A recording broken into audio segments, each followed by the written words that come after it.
DD news पर।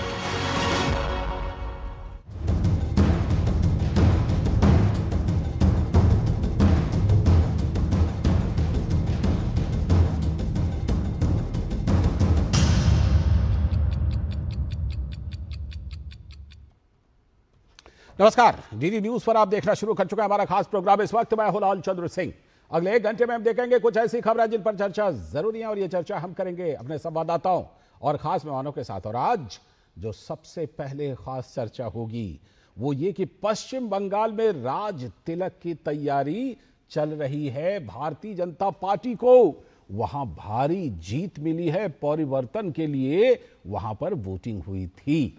और इसके बाद बात करेंगे कि केरल में जो एलडीएफ की सरकार है उसकी हार के साथ ही एक और बहस शुरू हो गई है कि विकसित भारत में सिकुड़ती हुई वामपंथ आइडियोलॉजी, क्योंकि वामपंथ आइडियोलॉजी से ही नक्सलवाद भी जुड़ा हुआ है। अभी 31 मार्च 2026 को नक्सलवाद के खात्मे का भी ऐलान हुआ है। तो ये आइडियोलॉजी क्या अब अंतिम सांसें गिन रही है भारत में? और इसके बाद बात करेंगे कि पंजाब में जो भगवंत मान सरकार है वो आम आदमी पार्टी से बीजेपी में आए सांसदों को निशाना बना रही है क्या? एफआईआर के जरिए, रेड के जरिए। आज राष्ट्रपति से दोनों पक्ष मिले हैं। इस बीच आप में अंदरूनी घमासान भी है। ये तमाम बातें होंगी और साथ में होंगे अहम सवाल जवाब भी। लेकिन सबसे पहले इस वक्त की हेडलाइंस।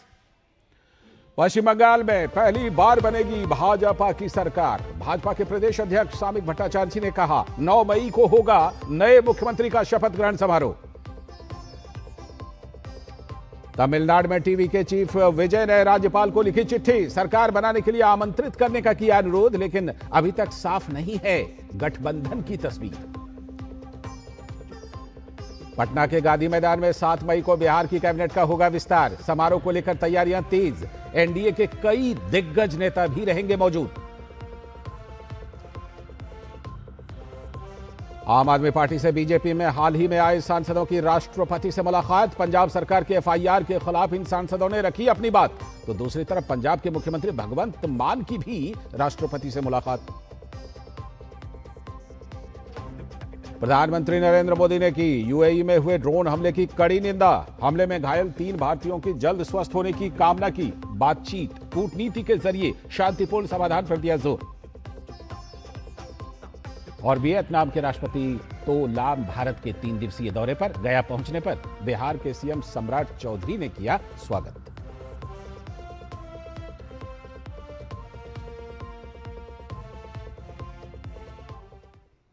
तो ये थी इस वक्त की हेडलाइन। सब देखते हैं खबरों को विस्तार से। और आज सबसे पहले खास चर्चा, सबसे बड़ी चर्चा जो हम करने वाले हैं वो ये कि पश्चिम बंगाल में राज तिलक की तैयारी चल रही है। 9 मई की तारीख तय भी हो गई है। पहले पूरी रिपोर्ट देखिए। भय से भरोसे की ये जो जीत है, इसने पश्चिम बंगाल में बीजेपी को अपने संस्थापक श्यामा प्रसाद मुखर्जी के अंग, बंग और कलिंग, अंग मतलब बिहार, बंग मतलब बंगाल और कलिंग मतलब ओडिशा में भगवा के सपने को साकार कर दिया है। तो पश्चिम बंगाल की इस जीत को राजनीतिक विश्लेषक गंगोत्री से गंगा सागर तक बीजेपी के अब तक के शानदार प्रदर्शन में सर्वप्रथम मानते हैं। कल प्रधानमंत्री ने भी जिक्र किया था, गंगोत्री से गंगा सागर तक कमल ही कमल। लेकिन प्रचंड मतदान के प्रचंड जीत में यह संदेश भी छिपा है कि डर के आगे जीत है। यह जीत चुनाव आयोग के स्वच्छ मतदान और भयमुक्त पोलिंग का संकल्प भी है, क्योंकि 34 साल के वामपंथी सरकार के रक्त रंजित चुनाव पश्चिम बंगाल में और फिर 15 साल के ममता बनर्जी के शासन में चुनावी हिंसा ने लोगों को लोकतंत्र के इस महापर्व में शामिल होने से भी भयभीत कर दिया था। लोग भयभीत होते थे, लेकिन भय से भरोसे के संकल्प ने आम से लेकर खास सभी को पोलिंग बूथ तक आने के लिए इस बार प्रेरित किया। संदेश खाली की रेखा पात्रा, कलिता और आरजी कर अस्पताल पीड़िता की मां रत्ना देवनाथ, इन सभी का 2026 के पश्चिम बंगाल विधानसभा चुनावों में एक प्रत्याशी के रूप में जीत कर आना, अत्याचार के खिलाफ आम लोगों के भरोसे को मजबूत करने वाला एक बड़ा उदाहरण है। लोगों ने पश्चिम बंगाल के चुनाव में यह उदाहरण पेश किया है। तो पीएम मोदी ने टीएमसी के गुंडों के अत्याचार से लड़ने वाली इन महिलाओं को पश्चिम बंगाल की आम महिलाओं की सुरक्षा को लेकर संघर्ष को रेखांकित किया था और लोगों से सुरक्षा सुनिश्चित करने का भरोसा भी दिया था। पश्चिम बंगाल की इस ऐतिहासिक जीत के बाद खबर है कि 9 मई को गुरु रविंद्रनाथ टैगोर के जन्म जयंती पर शपथ ग्रहण का भव्य आयोजन होगा। अब तक जिन नामों की चर्चा हो रही है उनमें शुभेंदु अधिकारी का नाम तो सबसे ऊपर है ही। पश्चिम बंगाल विधानसभा चुनाव 2026 में नंदीग्राम और भवानीपुर दोनों ही सीटों से शुभेंदु चुनाव लड़े और दोनों जगह जीत भी हासिल की। और 2021 5 साल पहले उसकी विधानसभा चुनाव में नंदीग्राम से उन्होंने मुख्यमंत्री ममता बनर्जी को भी चुनाव हरा दिया था उस समय। इस बार भवानीपुर में भी ममता बनर्जी को 15,000 से भी अधिक मतों से हरा दिया। तो पश्चिम बंगाल विधानसभा चुनाव में बीजेपी ने कुल मिलाकर 206 सीटें जीती हैं और तृणमूल कांग्रेस के 15 साल के शासन का इसी के साथ अंत कर दिया। 2021 के विधानसभा चुनाव में 215 सीटें जीतने वाली तृणमूल कांग्रेस अब महज 81 सीटों पर सिमट गई है। ममता बनर्जी ने बीजेपी पर चुनाव आयोग से 60 गांठ कर 100 सीटों पर वोट लूटने का आरोप लगाया है। कांग्रेस को 2 और एजेयूपी ने भी 2 सीटें जीती हैं। सीपीआईएम को केवल 1 सीट मिली है। टीएमसी सांसद महुआ मोइत्रा ने इस पर कहा कि पार्टी जनता के जनादेश का सम्मान करती है। उन्होंने धर्मनिरपेक्ष भारत के प्रति टीएमसी की प्रतिबद्धता को दोहराते हुए कहा कि हार के बावजूद पार्टी बहुसंख्यक राजनीति के बजाय संवैधानिक मूल्यों को प्राथमिकता देती रहेगी। तो कांग्रेस नेता राहुल गांधी ने कहा कि कांग्रेस और अन्य दलों के कुछ लोग टीएमसी की हार पर खुश हो रहे हैं। उन्हें यह बात स्पष्ट रूप से समझनी चाहिए, असम और बंगाल के जनादेश की चोरी भाजपा द्वारा भारतीय लोकतंत्र को नष्ट करने के अपने अभियान में उठाया गया एक बड़ा कदम है। छोटी राजनीति को एक तरफ रख दें। यह किसी एक पार्टी या दूसरी पार्टी का मामला नहीं है, यह भारत का मामला है। बड़ा सवाल यह है कि सेक्युलरिज्म के नाम पर मुस्लिम तुष्टीकरण के चैंपियन बनने वाले इन नेताओं को जब लोगों ने आईना दिखा दिया तो फिर उस जनादेश को सम्मान करने में दिक्कत क्यों हो रही है इनको। पश्चिम बंगाल विधानसभा चुनाव में टीएमसी ने इस बार 47 मुस्लिम उम्मीदवारों को टिकट दिया था, तो वहीं कांग्रेस ने 70 मुस्लिम प्रत्याशी उतारे थे। वाम मोर्चा ने 29 और मौलाना पीरजादा अब्बास सिद्दीकी के आईएसएफ ने 24 मुस्लिमों को टिकट दिया था।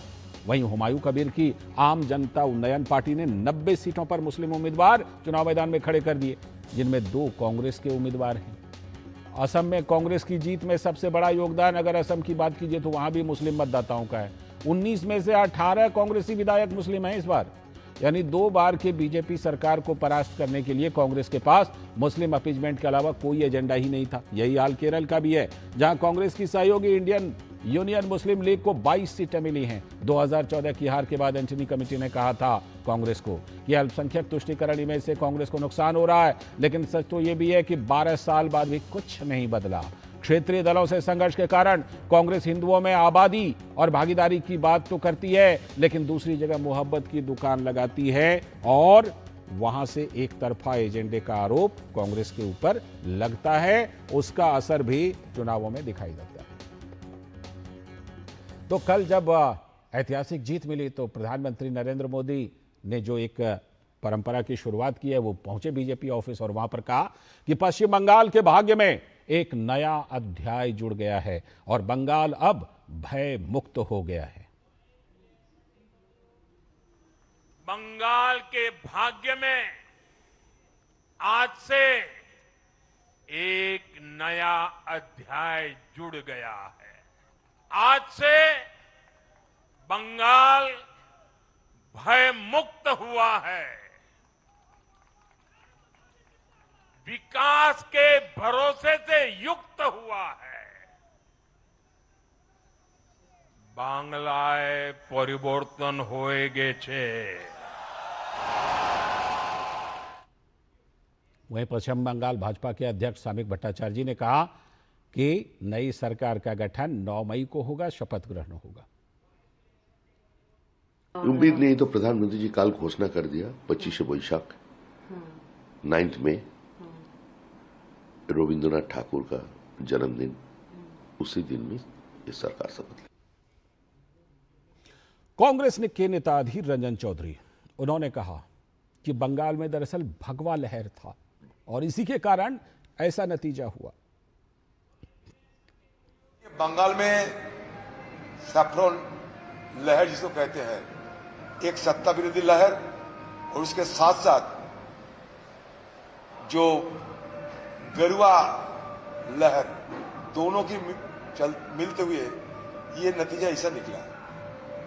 लोगों को तो उम्मीद था कि कुछ परिवर्तन होने जा रहे हैं, लेकिन इस तरीके की होगी कि कोई नामो निशान नहीं रहेगा टीएमसी पार्टी के, ये हमारे सोच की बाहर जरूर थे। और हम कांग्रेस पार्टी की ओर से हम लोग चुनाव लड़े थे।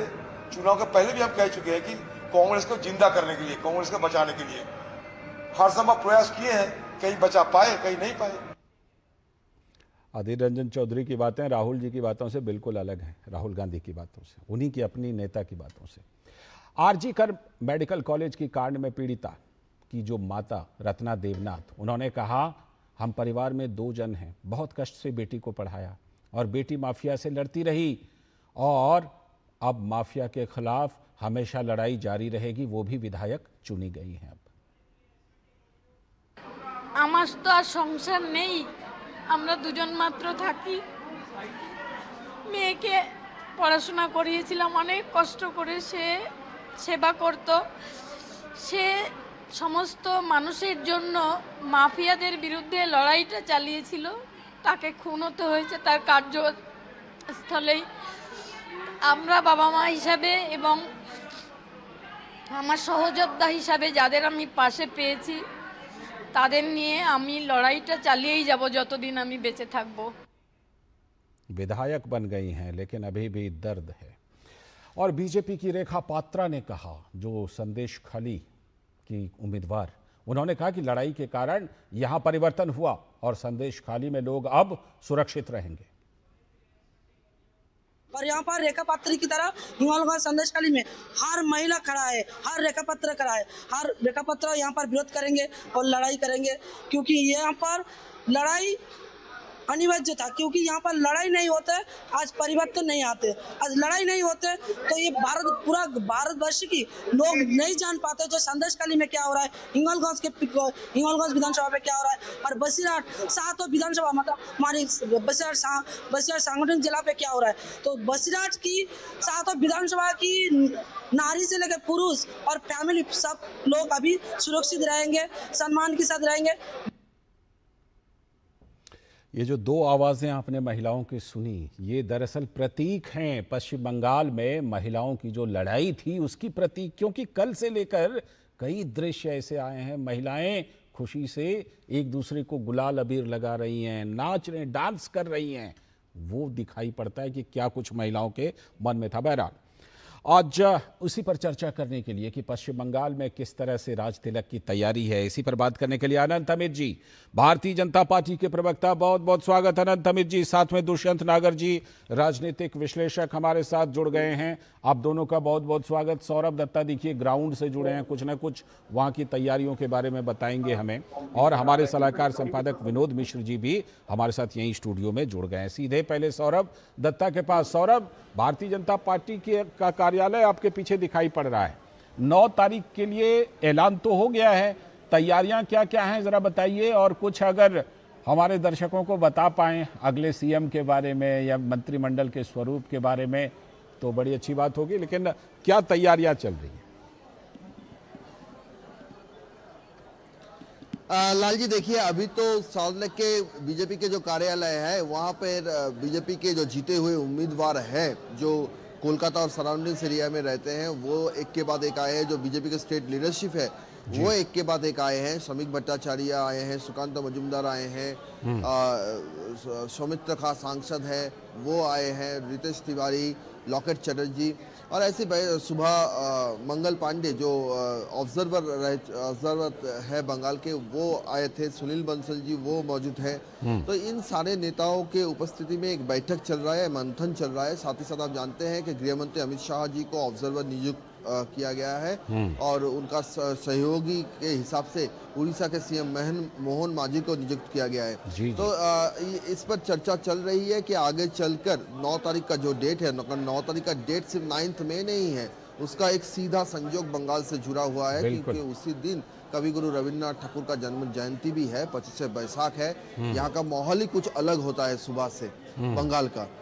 तो उसी माहौल में शपथ समारोह का अनुष्ठान होगा, तो सीधी तौर पर उसका पॉलिटिकल तात्पर्य भी है, क्योंकि बंगाल जब तक बीजेपी भाजपा के पिछले इस चुनाव और पिछले चुनाव सभी चुनाव में टीएमसी लगातार बाहरी का जो मुद्दा उठाया उसको सीधी तौर पर काट कर एकदम 25 बैसाख कविगुरु रविन्द्रनाथ ठाकुर के जन्म जयंती के दिन ये शपथ समारोह हो रहा है। और वो कहाँ होगा उसको लेकर चर्चा चल रहा है। एक दो ऑप्शन है, नेताजी इंडोर स्टेडियम, लेकिन साथ ही साथ प्रधानमंत्री नरेंद्र मोदी खुद उपस्थित रहेंगे, गृह मंत्री अमित शाह उपस्थित रहेंगे, तो एक सिक्योरिटी का रीज़न भी है, तो उसको ध्यान में रखकर शपथ समारोह अनुष्ठान कहाँ होगा उसका चर्चा चल रहा है। और दो बातें हैं कि एडमिनिस्ट्रेटिव जो हेडक्वार्टर्स है, आप जानते हैं कि 2011 साल में जब ममता बनर्जी पावर पर आई थी, तो तब उन्होंने राइटर्स से एडमिनिस्ट्रेटिव हेडक्वार्टर्स को नवान्न तक ले गए थे। तो उल्टा रिवर्स भी हो सकता है। इस बार सुना जा रहा है कि नवान्न से नई सरकार की एडमिनिस्ट्रेटिव हेडक्वार्टर्स नवान्न नहीं भी हो सकता है। और ममता बनर्जी एक तरह से पूरे स्टेट में नील सफेद को एक पॉलिटिकल कलर का रूप दिया था। इस पॉलिटिकल कलर में आप सभी सरकारी बिल्डिंग, सभी जो रास्ते हैं, उन सब में नील सफेद देखने को मिलता है। उसका भी एक पॉलिटिकल कलर था, क्योंकि ममता बनर्जी की जो ब्रांड पॉलिटिक्स थी हवाई चप्पल की, उसकी कलर नील सादा था। तो उसका ये सारे पॉलिटिकल तार जुड़े हुए हैं। और सीएम को लेकर देखिए, भाजपा ऐसी एक पार्टी है, आप जानते हैं कि यहाँ पे हर सरप्राइजिंग एलिमेंट रहता है, पिछले और स्टेटों में रहा है। लेकिन इसमें सीधी तौर पर देखा जाए तो काफी 6 नामों का नाम सुना जा रहा है। तो उसमें शुभेंदु अधिकारी अव्वल नंबर पर है, इसमें कोई दोहराई नहीं। 2 बार मुख्यमंत्री ममता बनर्जी को हराई है, भवानीपुर से लड़कर 15,000 में बड़ी जीत हासिल की, लेकिन और भी कुछ नाम। ठीक, मैं आता हूं और उन नामों पर भी चर्चा करेंगे, लेकिन इसमें तो कोई शक नहीं कि शुभेंदु अधिकारी का नाम सबसे बड़ा होना चाहिए। फिलहाल चाहिए शब्द का इस्तेमाल कर रहा हूं, क्योंकि भारतीय जनता पार्टी है, किसी कभी भी चौंका भी सकती है। विनोद जी, जो अभी देखिए अमित जी हंस भी रहे चौंकाया है, इसीलिए तो बोल रहा हूं अमित जी, कई राज्यों में चौंकाया भी तो है। विनोद जी, जो अभी हमारे सौरभ दत्ता हमारे संवाददाता वहां से बता रहे हैं, विनोद जी, जिस तरह की तैयारी चल रही है, 9 मई का दिन चुना गया है। 9 मई के दिन का महत्व सौरभ दत्ता ने बताया। गुरुदेव रविंद्रनाथ टैगोर का जन्मदिन है 9 मई। लेकिन पश्चिम बंगाल के नई सरकार की गठन के साथ साथ संदेश क्या है? एक संदेश का जिक्र अभी सौरभ भी जिक्र कर रहे थे कि बाहरी का मुद्दा तो उठाया, लेकिन वो मुद्दा क्या था? मुद्दा था कि जो लोग आसपास के राज्यों से काम करने आए वो बाहरी हैं। अगर प्रधानमंत्री नरेंद्र मोदी प्रचार करने गए तो वो बाहरी हैं, लेकिन बांग्लादेशी और रोहिंग्या घुसपैठिए बाहरी नहीं हैं। लोगों ने इस तर्क को नहीं माना। चुनाव का नतीजा तो यही बता रहा है।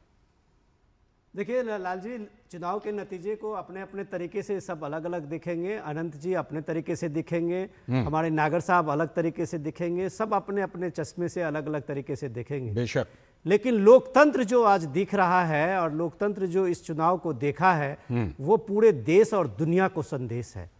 आपने जिन विक्टिम्स का अभी दिखाया था, विक्टिम परिवार का और विक्टिम्स का अभी साउंड बाइट दिखाया था, रेखा पात्रा और उनकी मैडम की जो आरजी कर मेडिकल कॉलेज के देवव्रत है उनका, ऐसे कलिता हैं और ऐसे तरह के दर्जनों महिला हैं। बिल्कुल।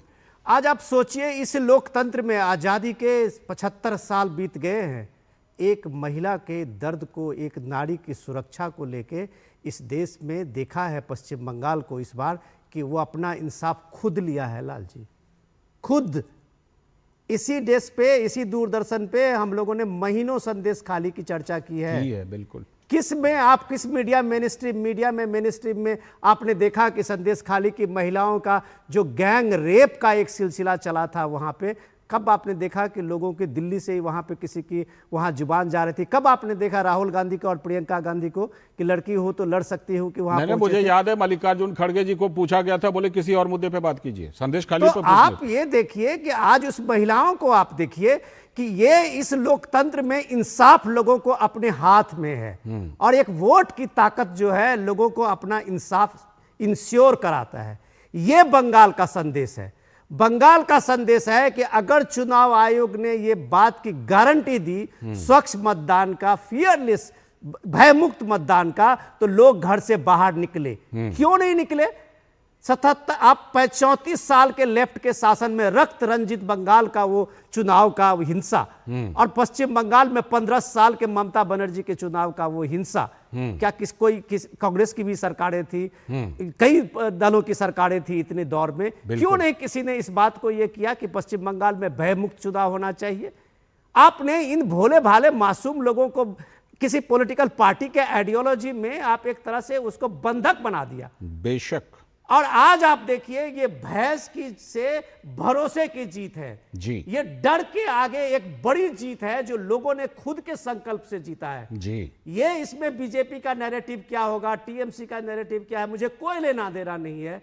मुझे इस बात का लेना है कि लोकतंत्र जीता है। बेशक। जो लोकतंत्र हाशिए पे चला गया था, पश्चिम बंगाल ने उसको शर्मनाक किया था, वो लोकतंत्र जीता है। और सबसे बड़ा शर्म तो इस बात की है कि राहुल गांधी के अपने जो कांग्रेस के सबसे बड़ा चेहरा है अधीर रंजन चौधरी, वो चुनाव हार गए हैं, लेकिन फिर भी वो सम्मान करते हैं इस जनादेश को। और राहुल गांधी को इस जनादेश को सम्मान करने में शर्म महसूस हो रही है कि आज भी वो कह रहे हैं कि ये इलेक्शन चोरी हुई है, असम की इलेक्शन चोरी हुई है। तो ये चीजें इस देश को कम से कम इन जो हिपोक्रेट नेता है उनको भी बंगाल ने एक्सपोज किया है। जी ठीक है। ये बात सही है कि अभी रत्ना देवनाथ जी का हम लोग बाइट भी सुन रहे थे। खुशी नहीं है, दर्द है। और मैं तो रत्ना देवनाथ जी के प्रचार के कुछ विजुअल देखकर इतने भावुक हो गया था विनोद जी। महिलाओं के पास जा रही हैं, रत्ना देवनाथ जी जितना रो रही है ना, महिला मतदाता उनसे मिलकर उनसे भी ज्यादा रोती हुई मुझे कई विजुअल, मतलब के बाद से आज तक अपने बाल में कंघी नहीं किया। बिल्कुल, उन्होंने संकल्प लिया था कि मैं बाल में कंघी नहीं करूंगी, कॉम्ब नहीं करूंगी। और दुष्यंत नागर जी, अधीर रंजन चौधरी जी को वो भगवा लहर दिखाई पड़ रहा है तस्वीरों में। बंगाल से आ रही सभी तस्वीरों में वो भगवा लहर दिखाई पड़ रहा है। बंगाल से आ रही तस्वीरों में टीएमसी और ममता बनर्जी के खिलाफ गुस्से दिखाई पड़ रहे हैं, लेकिन राहुल गांधी जी को वोट चोरी दिखाई पड़ रहा है। अपने ही नेता की बात उनको समझ में नहीं आ रही कि अधीर रंजन चौधरी ने क्या महसूस किया या वो क्या महसूस कर रहे हैं। और ये सिर्फ आज की बात नहीं है, पूरे चुनाव के दौरान अधीर रंजन चौधरी जो कहते रहे उसको कांग्रेस के केंद्रीय नेतृत्व ने स्वीकारा ही नहीं। ये क्या है? वोट चोरी। बैठे बैठे पता नहीं कहां 7 समंदर पार में बैठे, मुझे नहीं पता, लेकिन वो वहां से बैठ करके लिख रहे हैं वोट चोरी। देखिए लाल जी, बड़ी मैं गंभीरता के साथ आपको बताना चाहता हूं जी कि ममता जी की एंटी इनकम्बेंसी थी। बेशक, इस बात में कहीं कोई दो राय नहीं है। उन्होंने जनता से जो वादे किए कहीं ना कहीं वो पूरे नहीं हुए। पूरे राज्य की जनता को वो एक सूत्र में पिरो कर नहीं रख पाई। एक लीडर जो फ्रंट पे आके लीड करता है, स्टेट को लोगों की भावनाओं के अनुसार कार्य करता है, वो सब कार्य करने में वो कहीं ना कहीं असक्षम साबित हुई। और उन्होंने एक वर्ग को एम्प्रीच करने के अलावा, सिर्फ उनके तुष्टीकरण के या संतुष्टीकरण के अलावा कोई बहुत अच्छा कार्य नहीं किया। लेकिन यहाँ ये भी देखने वाली बात है, राहुल जी ने जो कहा है वो बातों में भी कहीं ना कहीं दम है, क्योंकि लहर कहीं भाजपा के पक्ष में भी नहीं थी। भारतीय जनता पार्टी ने 2.5 लाख से अधिक सशस्त्र केंद्रीय बलों की नियुक्ति करी। क्या करने देते? लूटने देते वोट।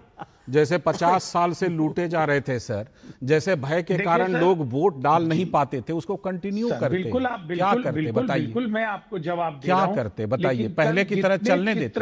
क्या करते? पहले की तरह चुनाव प्रचार से लेकर के चुनाव बाद तक दर्जनों लोगों की हत्या हो जाने देते? बंगाल की धरती को एक बार फिर से खून से लाल हो जाने देते? क्या करते? बदला हिंसा नहीं हो सकती। कहां पर हिंसा किया है? हिंसा के बदला हिंसा को रोकने का काम हुआ है सर। पूरी दुनिया अनदेखी हो जाएगी। हिंसा का बदला कहां हुआ है? मैं आपकी बात से सहमत हूं। आपकी बात से सहमत हो गया कि हिंसा के बदले हिंसा नहीं होनी चाहिए। आपसे सहमत होते हुए सम्मान के साथ पूछ रहा हूं, हिंसा के बदले हिंसा कहां हुई? कल भी प्रधानमंत्री ने कही है कि बदला नहीं, बदलाव के लिए काम करना। माननीय ममता बनर्जी ने साहिबा ने कहा कि उनको लात मारी गई, उनके साथ अभद्र व्यवहार किया गया, उनको पीटा गया। अरे क्या कुछ है उसके समर्थन में? कुछ है उनके समर्थन में? कैसे मारा गया? लाल जी एक मिनट, नागर साहब अमित जी बात जवाब देंगे। मैं आपको करेक्ट कर देता हूं, ये सब गलत सूचना मत फैलाइए। ममता बनर्जी Z+ सिक्योरिटी के हैं, और अगर बात इसके बाद भी ममता बनर्जी आरोप लगाती है तो आप समझिए ये Z+ सिक्योरिटी की तौहीन है। नागर साहब, ये तौहीन है उस सिक्योरिटी की। क्या बात कर रहे हैं? से कोई तस्वीर, हर जगह पर CCTV लगी हुई है, कोई तस्वीर ऐसी आती? अमित आनंद जी वैसे जवाब देंगे। वो आज आके अनंत अमित जी, आपके पास कुछ नहीं है सर। कोई बात नहीं, अनंत अमित जी आपको जवाब दे रहे हैं। अनंत अमित जी, क्या ममता बनर्जी जी के साथ ऐसी घटना घटी है क्या? देखिए, ये ममता जी के पास Y+ की सुरक्षा थी, उनके तमाम सुरक्षा गार्ड थे। आप तो उन सुरक्षा गार्डों के ऊपर भी प्रश्न चिन्ह उठा रहे हैं। और लोकतंत्र में जिस तरीके से कल के परिणाम ने गंगा मैया की आंचल को जिस तरीके से गंगोत्री से लेके गंगा सागर तक में भगवा रंग में रंगने का काम पश्चिम बंगाल की जनता ने किया है, उस पश्चिम बंगाल की जनता को जितना भी साधुवाद दे वो कम है। नागर साहब, आप जिसकी बात कर रहे हैं, आप ये बताइए कि एक लालू आलम होता था, मैं इस बात पे आना नहीं चाहता था, लेकिन आपका जवाब ये देना होगा।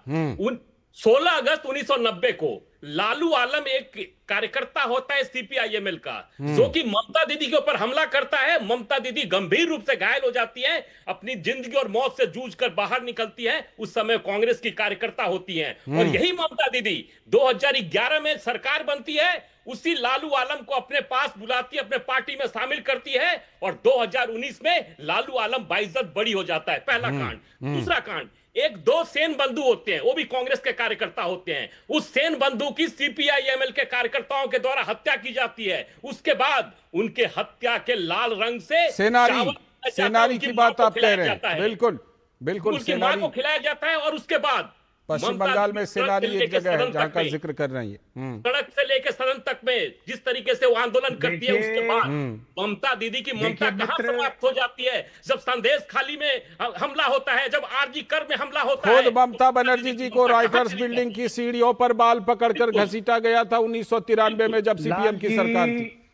तो उस समय कहां चला जाता है? मैं तो लाल जी और एक सवाल पूछना चाहता हूं। जी के ऊपर माननीय राहुल गांधी कहां हमला हुआ है? ममता जी को मारा आप गया, अगर उसका एक छोटा सा भी सबूत दे दें आप या ममता जी, तो हम उस पर अगले आधे घंटे तक चर्चा करेंगे कि ममता जी को के ऊपर कोई हमला हुआ है। ममता जी के ऊपर हमला हुआ था CPM के जमाने में, हुआ था।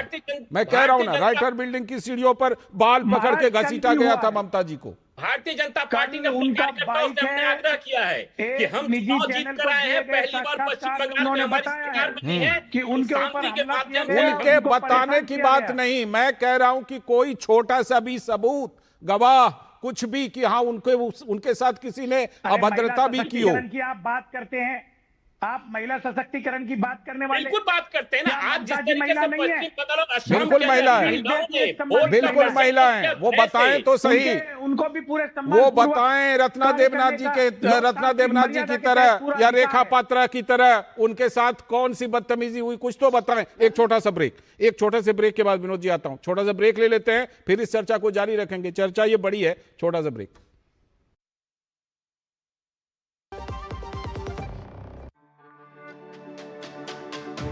मेरी पसंद, मेरी पसंद, मेरी पसंद, मेरी पसंद, हमारी पसंद, हम सबकी पसंद। मजबूत देश का मजबूत सरिया हो गया स्टील।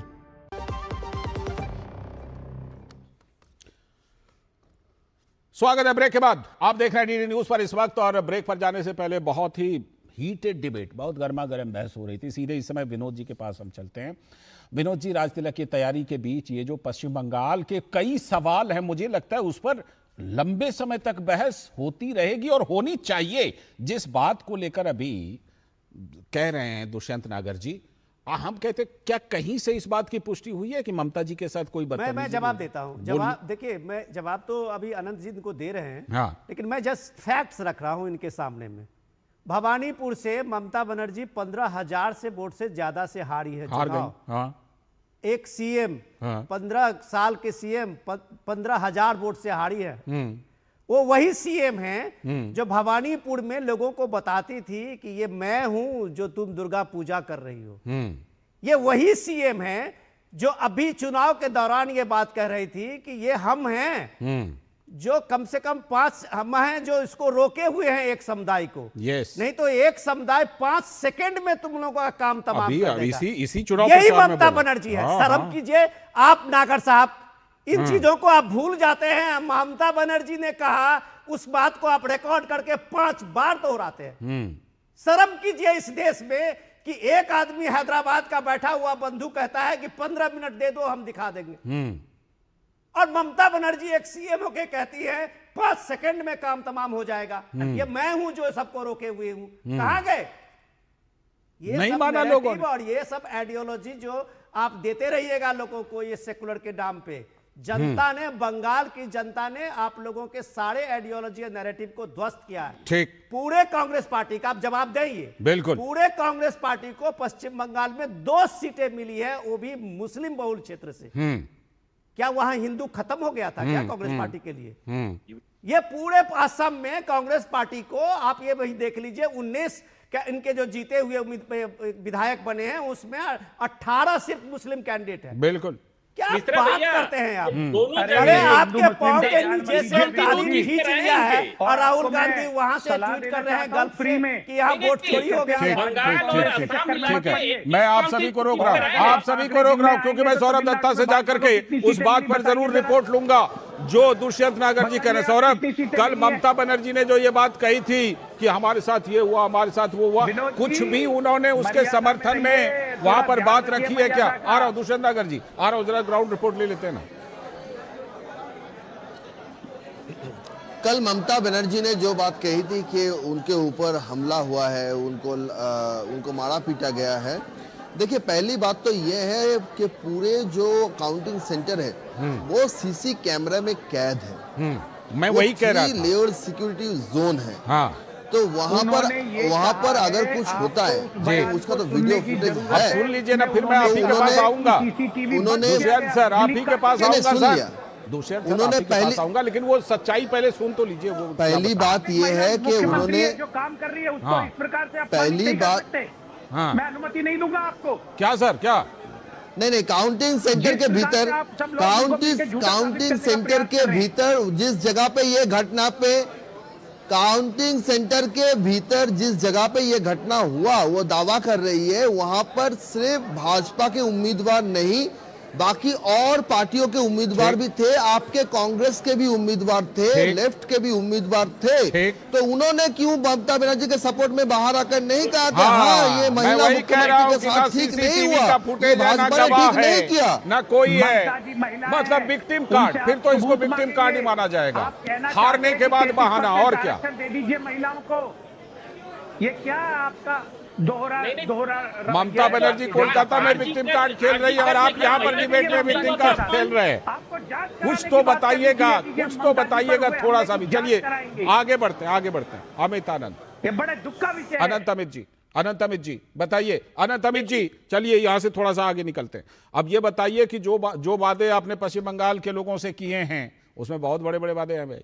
यूसीसी, एनआरसी, घुसपैठियों को बाहर, 7th पे कमीशन, ये तमाम चीजें हैं। लोग बड़ी उम्मीद भरी नजरों से देख रहे हैं। सुरक्षा की गारंटी, महिलाएं डांस कर रही हैं ढोलक वगैरह बजा करके, क्या सब मिलेगा उन लोगों को? निश्चित तौर पर लाल जी, आपने देखा होगा कि माननीय प्रधानमंत्री जी की 13 सभाओं में वो सभा स्टार्ट करते थे तो भय से भरोसा का पहला सवाल होता था और वो कहते थे कि हमारी सरकार बनेगी, महिलाओं बहन बेटियों को सुरक्षा पहला काम होगा। कल आपने देखा होगा कि उन्होंने कहा कि पहली कैबिनेट की बैठक होगी जिसमें पश्चिम बंगाल एक ऐसा प्रांत है जो आयुष्मान भारत की योजना आज तक लागू नहीं हुई, पहले योजना में वो लागू होगा। और दूसरा, पे कमीशन की बात है, शिक्षा की बात है, डेवलपमेंट की बात है, सड़क की बात है। उसके बावजूद लाल जी, मैं एक बहुत महत्वपूर्ण बात बताना चाहता हूं। हमें जो आज तक पहली बार हम पश्चिम बंगाल में जीत कर आए हैं। तो ऐसा नहीं है कि हमने काम के अलावा भारत सरकार ने एक भी योजना उस पश्चिम बंगाल में, जितने भी डेवलपमेंट की योजना थे, पुल हो, चाहे नाला हो, तालाब हो, सड़क हो, आप पश्चिम बंगाल में चले जाइए, जलपाईगुड़ी से दार्जिलिंग से लेकर पुरुलिया तक में सड़कों का जो जाल बिछा है वो देखने को मिलता है। तो ये जो चुनाव में वोट मिला है, ये विकास के नाम पर मिला है, सुरक्षा के नाम पर मिला है, और माननीय जननायक मोदी जी की सुरक्षा की गारंटी के नाम पर मिला है। कुछ जवाब देना चाह रहे हैं दुष्यंत नागर जी, कुछ जवाब देना चाह रहे हैं, बोलिए दुष्यंत सर। मैं एक बात अपनी बात को खत्म करना चाहता हूं। बोलिए दुष्यंत सर। हार गई ममता, हार गया, हार गया अच्छा, एक पुष्पबंदी सुना रहे हैं कविता चलेगा तो मोदी जी का राष्ट्रवाद। ठीक, बोलिए दुष्यंत जी, आप बोलिए। शायरी कर रहे हैं दुष्यंत जी बोलिए। इन्होंने कभी राज्य को मिलने वाले धन के आवंटन में होती हुई देरी के खिलाफ कभी आवाज नहीं उठाई। आवंटित धन को लटकाया गया, हो गया, चुनाव हो गया, ये सब चीज लोगों को समझाना था चुनाव से पहले प्रचार में शायद हो गया। एक चीज बताइएगा, पश्चिम बंगाल में 5,700 करोड़ रुपए सिर्फ एक योजना में अल्पसंख्यकों को विकास के लिए ममता दीदी ने केवल मदरसा और मौलानाओं में खर्चा कितना किया? 5,700 करोड़ रुपए। ये देश का पहला ऐसा प्रांत है जो एक समुदाय को प्रश्न खुश करने के लिए तमाम योजनाओं की भेंट चढ़ा दिया। किस नाम पर? मदरसा और मौलाना के नाम पर। ठीक है, इसकी वजह से आप पैसा ही नहीं आगे की क्या गतिविधि है सौरभ? बीजेपी ऑफिस पर आगे की क्या गतिविधि है आज की?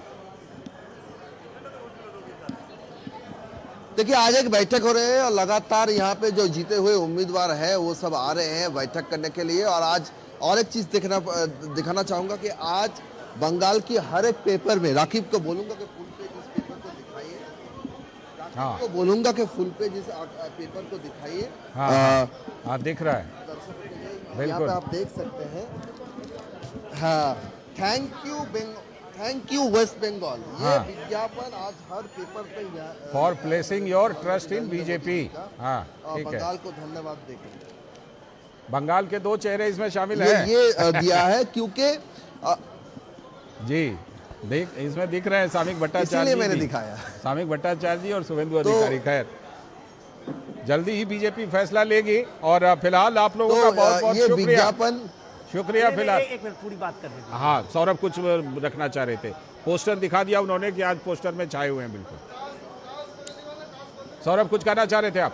तो आज पूरे बंगाल को प्रधानमंत्री नरेंद्र मोदी जी ने आज पूरे बंगाल को घर घर ये जो विज्ञापन गया है पेपर के माध्यम से जी, हर एक को धन्यवाद जताया है। और साथ ही साथ जैसे कि आपने मेंशन किया, जो प्रश्न सबके मन में है कि बंगाल का चेहरा कौन है, तो इसमें भी कुछ इंडिकेशन मैंने वही मैं भी कह रहा था कि 2 चेहरे शामिल हैं। शुक्रिया फिलहाल आपका, बहुत बहुत शुक्रिया सौरभ, एंड शुक्रिया अनंत अमित जी, दुष्यंत नागर जी, विनोद जी, आपका भी बहुत बहुत शुक्रिया। एक छोटा सा ब्रेक के बाद जो जनादेश में कुछ और चीजें छिपी हुई हैं दक्षिण के जनादेश में, उस पर करेंगे बात। एक महत्वपूर्ण बात ब्रेक के बाद।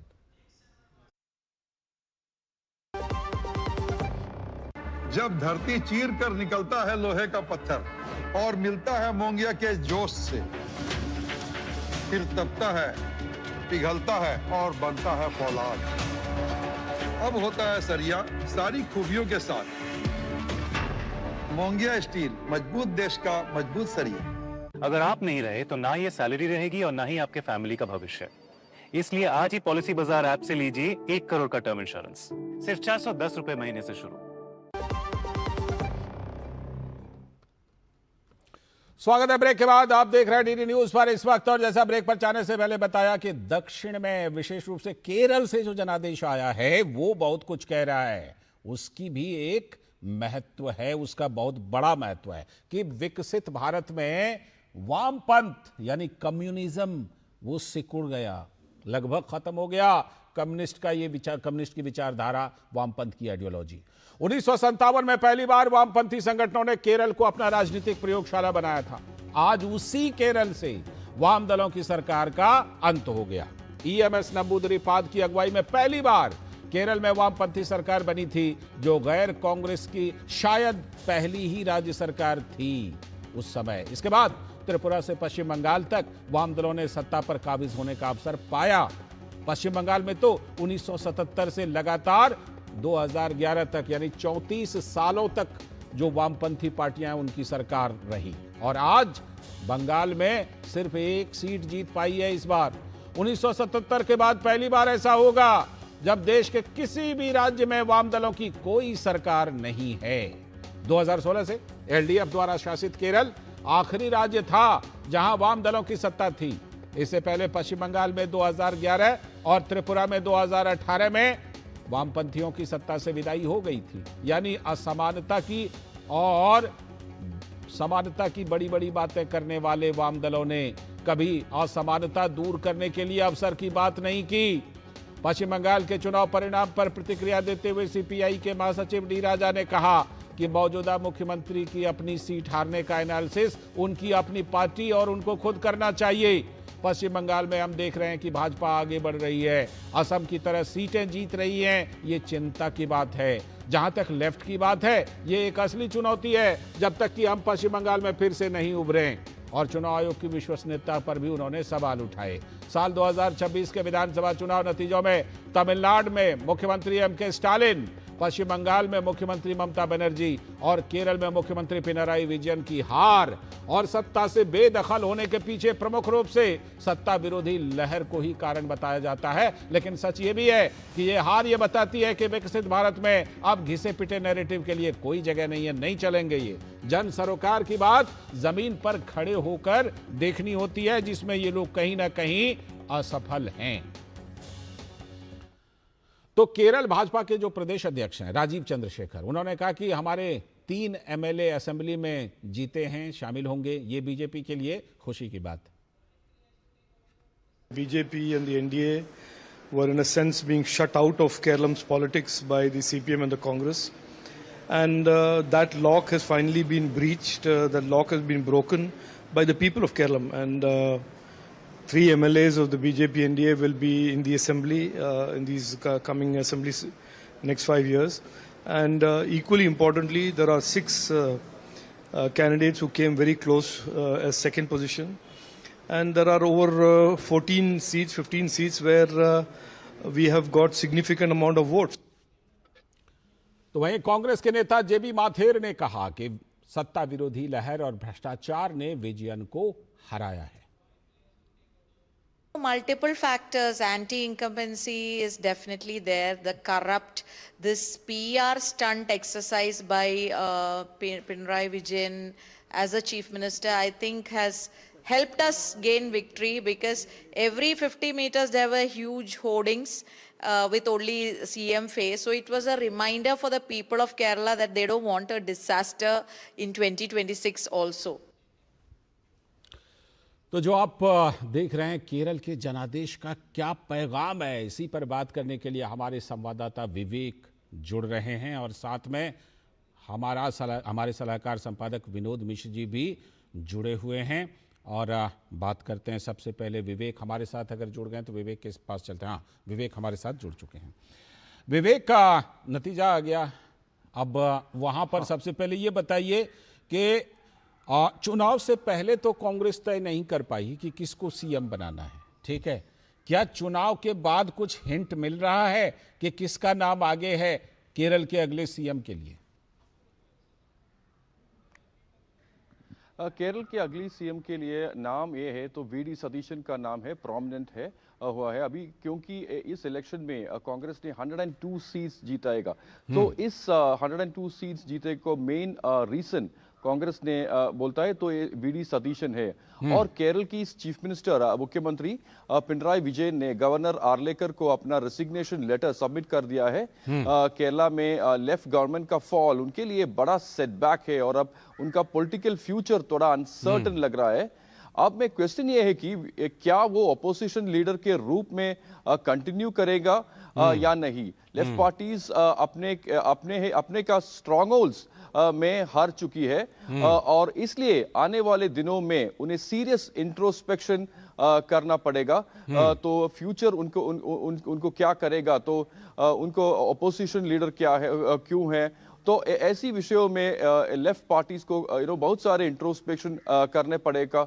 ये बहुत इंपॉर्टेंट मामला है। बिल्कुल ठीक है। हमारे साथ हमारे सलाहकार संपादक विनोद मिश्र जी भी जुड़े हुए हैं। विनोद जी, अगले सीएम की तो चलिए बात हो रही है, उसमें बीडी सतीशन का नाम सबसे आगे बता रहे हैं, लेकिन केरल ने जो वहां से पैगाम दिया है, विनोद जी, क्या ये एक महज संयोग है कि 31 मार्च 2026 को देश से नक्सलवाद का पूरी तरह से सफाया और अब इस बार 2026 के ही चुनाव में इसी साल देश की हर जगह की सत्ता से कम्युनिस्ट का सफाया? लाल जी, अगर ये आप कहें कि भारतीय राजनीति का ये जो टर्निंग पॉइंट है, इसको जो समझ सके तो बेहतर है। आइडियोलॉजी के रूप में आज भी अभी आइडियोलॉजी आप देखें कि वामपंथ की आइडियोलॉजी कई विश्वविद्यालयों में, खास करके जेएनयू जैसे विश्वविद्यालयों में और मीडिया में भी कई लोग इसके झंडे बदार नंबरदार बने हुए हैं। ये तो अलग कहानी है। लेकिन ये आइडियोलॉजी जो इनइक्वालिटी के लेके जो ये आइडियोलॉजी थी जी, और आपने देखा कि संसद में भी इसको लेके वामपंथी दलों का और वामपंथी सदस्यों का एक बड़ी प्रमुखता आज़ादी के बाद देखी गई थी। किसी भी पार्टी से ज़्यादा वामपंथ के लोग, सीपीएम, सीपीआई, फॉरवर्ड ब्लॉक, इनके भारी तादाद में लोग होते थे। बाद में आपने देखा कि उनके सारे लोगों का गठबंधन की सरकारों में भी अहम भूमिका होती थी। ये हम लोगों ने दौर देखा है। लेकिन अब संसद से लेके और विधानसभाओं तक में जो वामपंथ का ये सिकुड़ना जो है, ये टर्निंग पॉइंट बताता है कि विकसित भारत ने आपके इनइक्वालिटी के फिलॉसफी को, आइडियोलॉजी को ध्वस्त कर दिया है जी। विकसित भारत ने अपॉर्चुनिटी को प्रायोरिटी दिया है जी। अगर अपॉर्चुनिटी लोगों को मिला है तो आज आप देखिए कि ये भारत का संकल्प है कि जो 31 जनवरी का 2026 तक नक्सलवाद का अंत कहा, तो आप ये देखिए कि 30-40 साल का वो रक्त रंजित जो पूरा का पूरा रेड कॉरिडोर और उसमें सैकड़ों हजारों मासूम लोगों की जानें गई थी, तो क्यों उस दौर में खत्म नहीं हुआ? ये आते आते इसी दौर में, विकसित भारत के ही दौर में खत्म हुआ है। तो ये समझने की जरूरत है कि वो एक आइडियोलॉजी जिसके बल पे आप ये सत्ता के करीब पहुंचते थे, सत्ता में आते थे, उसको जनता ने अब अपॉर्चुनिटी से जोड़ा है, जो अपॉर्चुनिटी डेवलपमेंट से आएगा, इंडस्ट्रियलाइजेशन से आएगा। विजयन का के साथ में दिक्कत है कि उसने कम्युनिस्ट आइडियोलॉजी को थोड़ा थोड़ा मॉडिफाइड करते करते इंडस्ट्रियल रिवॉल्यूशन की बात करने लगे थे। कई समिट भी उन्होंने किया था, इंटरनेशनल समिट भी किया था। मुझे सोवियत संघ के गोर्बाचेव याद आ रहे हैं। हाँ, लेकिन विजयन ने खुद, लोगों ने देखा कि कम्युनिस्ट की सरकारों के मंत्री खुद तो करोड़पति बन गए हैं, लेकिन जो आइडियोलॉजी मानने वाले लोग हैं वो लोग तो वैसे ही के वैसे मैट पे बैठे हुए हैं। तो ये जो चीज है, कम्युनिस्ट में डबल स्टैंडर्ड था। जनता सब देखती है, जनता सब देखती है। और जनता ने पहले पश्चिम बंगाल से इनको विदा किया, त्रिपुरा से विदा किया, ये लास्ट केरल से विदा किया, जो इनका सबसे बड़ा वो ये सेंटर रहा है। केरल से ये शुरू हुआ था इनको सूर्योदय, और केरल में ही अस्त हो गया। बिल्कुल, ये एक बड़ा संदेश केरल से वामपंथी सत्ता के जाने का है।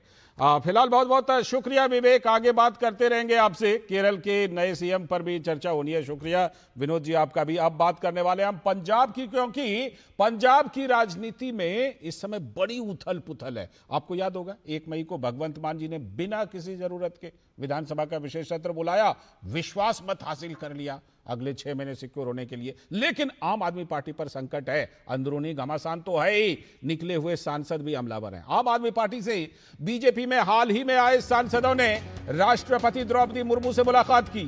राघव चड्ढा, संदीप पाठक और राजेंद्र गुप्ता राष्ट्रपति द्रौपदी मुर्मू जी से मिले। पंजाब सरकार में FIR किया गया है, पंजाब सरकार के द्वारा। इन सांसदों ने इसी FIR के खिलाफ और बदले की राजनीति के खिलाफ अपनी बात रखी। सरकारी मशीनरी के दुरुपयोग और राजनीतिक प्रतिशोध के मुद्दे को उठाया। तो दूसरी तरफ भगवंत मान, पंजाब के मुख्यमंत्री, वो भी राष्ट्रपति से मिले। दरअसल मामला क्या है? मामला यह कि जो संदीप पाठक आम आदमी पार्टी छोड़कर बीजेपी में आए हैं, उनके खिलाफ 2 FIR कर दिए गए हैं। और राजेंद्र गुप्ता जो एक और सांसद हैं, उनकी फैक्ट्री पर रेड कर दिया गया। पंजाब सरकार ने इससे पहले राघव चड्ढा की Z+ सिक्योरिटी हटा ली थी, हरभजन सिंह की भी सिक्योरिटी हटा ली थी, जो राज्यसभा सांसद हैं।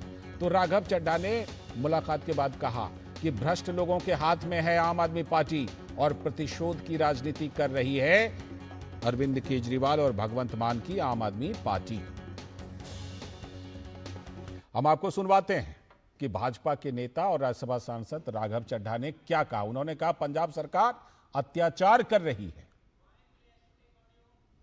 आम आदमी पार्टी को त्यागा भारतीय जनता पार्टी में विलय करी और उसके बाद से लगातार हमारे तमाम सांसदों का उत्पीड़न शुरू कर दिया गया।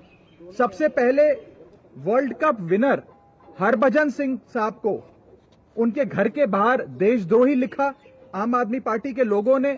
उसके बाद हमारे साथी राजेंद्र गुप्ता जी जो पद्मश्री हैं और एक बहुत बड़ी फैक्ट्री पंजाब के मालवा इलाके में चलाते हैं, उस फैक्ट्री को बंद करने के लिए पानी का कनेक्शन काट दिया पंजाब सरकार ने। और हद तो तब हो गई जब हमारे साथी सांसद संदीप पाठक जी जो IIT के प्रोफेसर थे, जिनकी तारीफें करते आम आदमी पार्टी थकती नहीं थी, उनके खिलाफ 2 मिलिशियस और फैब्रिकेटेड FIR दर्ज कर दी।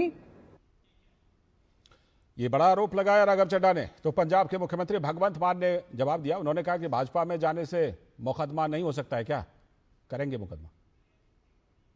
पंजाब दा फ्यूचर दे विच भी भविख दे विच भी जे कोई गलत काम हो दी रिपोर्ट आऊगी ਜਾਂ ਮਿਸਯੂਜ਼ ਆਪਣੀ ਪਾਵਰ ਦਾ ਕਿਤੇ ਵੀ ਕੀਤਾ ਜਾਊਗਾ ਉਹਨਾਂ ਵੱਲੋਂ ਤਾਂ ਪਰਚਾ ਹੋਊਗਾ ਪੰਜਾਬ 'ਚ। ਤਾਂ ਪੰਜਾਬ ਦੇ ਵਿੱਚ ਉਹਨਾਂ ਦੀ ਕੋਈ ਇਦਾਂ ਦੀ ਸੇਫਟੀ नहीं हैगी कि ਅਸੀਂ बीजेपी 'ਚ आ गए ਹੁਣ ਸਾਡੇ ਤੇ ਮੁਕੱਦਮਾ नहीं चल सकता।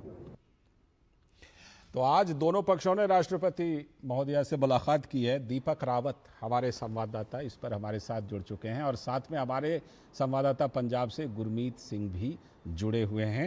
सबसे पहले मैं दीपक के पास ही आज चलता हूं। दीपक, दोनों पक्षों ने मुलाकात की राष्ट्रपति महोदया से। अब ये बताइए कि बात यहां तक क्यों पहुंची कि दोनों पक्षों को राष्ट्रपति महोदया से मुलाकात करनी पड़ रही है, और क्या इसके लिए कोई शिकायत की गई थी पहले भी, इसीलिए राष्ट्रपति महोदया के द्वारा दोनों पक्षों को टाइम दिया गया? जी बिल्कुल, अगर इस मामले को थोड़ा समझें तो ये जो पूरा कार्यक्रम शुरू हुआ है, जिस तरीके से राजनीति इस पर शुरू हुई है, वो तभी से हुई है जबकि ये तमाम 6 सांसद जो पंजाब से थे वो चले गए बीजेपी में। अब उसके बाद संदीप पाठक के खिलाफ 2 FIR दर्ज करना, हरभजन सिंह के घर के बाहर उनके कार्यकर्ताओं का पहुंचना, वहां पर उनके गाली गलौज करना उनके परिवार के खिलाफ, और जो राजेंद्र गुप्ता हैं जो कि हाल ही में सांसद बनाए गए थे, उनकी फैक्ट्री में पानी की कनेक्टिविटी बंद कर देना, उनकी रेड करना, उन पर तमाम आरोप लगाना, एक के बाद एक उन्हीं सांसदों को टारगेट किया जा रहा है जो सांसद बीजेपी में चले गए हैं। इन लोगों का ये कहना है कि अगर आपको इतनी ही चीजें गड़बड़ नजर आ रही थी तो आपको ये पहले नहीं दिखाई दी थी, ये शिकायतें आपको पहले नहीं दिखाई दी थी जिस पर आपको आप कार्रवाई कर रहे हैं। अब आप इसलिए कार्रवाई कर रहे हैं क्योंकि हम लोग बीजेपी में चले गए। एक बड़ी बात आज राघव चड्ढा ने मीडिया से जब बात करी तो उन्होंने कहा कि जब तक हम आम आदमी पार्टी में थे तब तक हम बहुत संस्कारी थे, और अब हम बीजेपी में चले गए तो हम भ्रष्टाचारी हो गए हैं। तो सीधे तौर पर जिस तरह का आरोप आम आदमी पार्टी लगातार बीजेपी पर लगाती रही है, चाहे वो दिल्ली में सरकार के दौरान हो या पंजाब में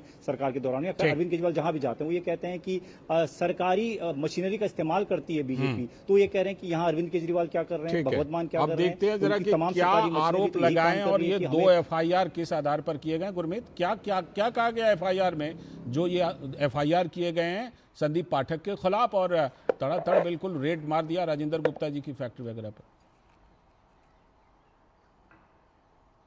देखिए लाल जी, अभी तक जो FIR के कंटेंट्स हैं वो निकलकर सामने नहीं आए। यहां तक कि मीडिया में ये जानकारी भी किसी के पास नहीं है सीधे तौर पर कि किस जिले में FIR की गई है। सिर्फ और सिर्फ सिलेक्टिव तौर पर मीडिया के गलियारों में यही खबर है कि एक खबर सिर्फ और सिर्फ ये लीक की गई कि 2 FIR संदीप पाठक के खिलाफ रजिस्टर हुई है।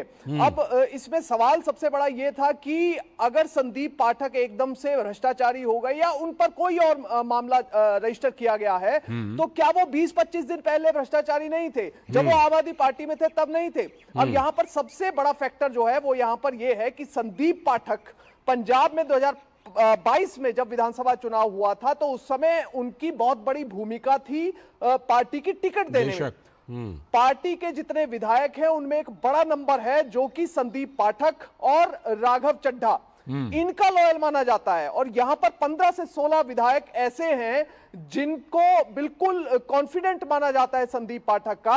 और जो 29 अप्रैल को मीटिंग हुई है, जिसके बारे में हम उस दिन भी दर्शकों को जानकारी दे रहे थे 29 अप्रैल को, उससे ठीक 15-20 दिन पहले जालंधर के PAP कॉम्प्लेक्स में एक मीटिंग हुई थी जहां पर मुख्यमंत्री ने इन 15-16 विधायकों को सीधी नसीहत दी थी कि आप सभी की फाइलें हमारे पास हैं, देख लीजिए, मानेंगे तो ठीक है, नहीं तो दूसरे तरीके से समझाया जाएगा। जो तरीका मगर अभी ये जो अपना है रहे ये बिल्कुल क्लोज डोर मीटिंग थी, कोई जा नहीं सका इसमें। मगर जो मीडिया के गलियारे हैं उनमें सेलेक्टिव तरीके से इस खबर को भी लीक किया गया कि मुख्यमंत्री का अक्स जो है वो बिल्कुल साफ है, पार्टी का अक्स साफ है, मगर कुछ जो विधायक गड़बड़ी करने वाले हैं उनके खिलाफ पार्टी सख्त स्टैंड लेने वाली है। अब यहां पर देखिए ये चीज बड़ी इंपॉर्टेंट है देखने वाली, सिर्फ 7 राज्यसभा सांसदों को लेकर आम आदमी पार्टी इतना हो हल्ला मचा रही है, मगर पंजाब में जो पार्टी स्टैंड हुई है उसमें सबसे बड़ा रोल ही दूसरी पार्टी से आए हुए लोगों का है। पंजाब में आम आदमी पार्टी के अध्यक्ष हैं अमन अरोड़ा,